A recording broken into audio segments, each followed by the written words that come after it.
Welcome to the channel. Today we are going to explore how to customize the start page in the Vivaldi browser on your phone. This video will help you choose the perfect speed dial layout for easier access to your favorite websites.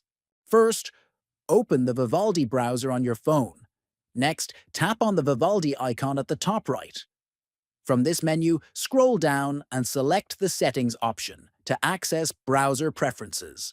In the Settings menu, look for the option called Start Page and tap on it. After that, find and click on Start Page Layout.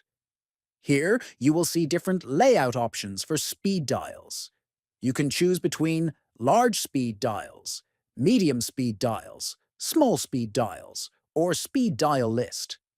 Select the layout that fits your preference.